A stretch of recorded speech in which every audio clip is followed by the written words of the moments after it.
Hi மக்களே, இன்னைக்கு night நம்ம வீட்டில் அன்று குடும்பத்தில் உள்ள 4 பேர் மட்டும்தான் சப்ஸ்கிரைபர்கள். ஆனால் இன்று லட்சக்கணக்கானவர்கள் ஷோபனாவின் வீடியோக்களை பின்தொடர்கின்றனர்.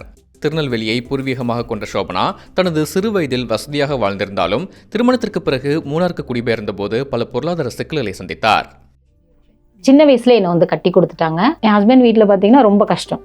ஏன்னா இவங்க அக்கா தங்கச்சிக்கு ட்ரெஸ்ஸு, சாரி, பொட்டு, பூவு, இவர் தான் அவங்களுக்கு இதெல்லாம் செஞ்சார். அப்போ அதெல்லாம் செஞ்சுட்டு நமக்கும் செய்யணுங்கும் போது அது கஷ்டம் தானே. அதனால ஒரு பொட்டு வாங்கினாலும் என்னோட உழைப்பில் தான் நான் வாங்குவேன். அவர்கிட்ட வந்து 10 ரூபா கூட நான் கேட்க மாட்டேன். இதனால் கணவரின் சுமையை குறைக்க நினைத்த ஷோபனாவுக்கு யூடியூப் கை கொடுத்தது.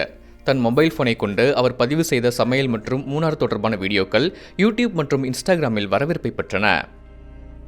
நான் தொடக்கத்தில் யூடியூப் சேனல் ஸ்டார்ட் பண்ணியிருக்கேன் அப்படிங்கிறத எனக்கு தெரிஞ்சவங்க, சொந்தக்காரங்க, பிளட் ரிலேட்டிவ்ஸ், ஃப்ரெண்ட்ஸ் இந்த மாதிரி எல்லாருக்கிட்டையுமே சொல்லும்போது கேலி கிண்டல் தான் பண்ணாங்க. குடும்ப பொம்பளைக்கு இது தேவையில்ல, இதெல்லாம் உனக்கு தேவையா, இந்த மூஞ்சை யார் பாப்பா அப்படின்ற மாதிரி தான் ஃபஸ்ட்டு வார்த்தை அப்படி தான் வந்துச்சு.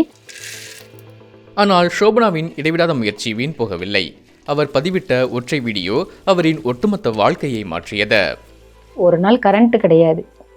அப்போ நான் கிச்சனில் வந்து மெழுகுபர்த்தியை பொருத்தி வீடியோ எடுத்து போஸ்ட் பண்ணேன். அது நிறைய பேருக்கு வந்து பிடிச்சிருச்சு. எத்தனையோ பேர் வந்து வீடை செட் பண்ணுறாங்க, மேக்கப் பண்ணுறாங்க, நல்ல ஆடம்பரமாக ட்ரெஸ் பண்ணுறாங்க.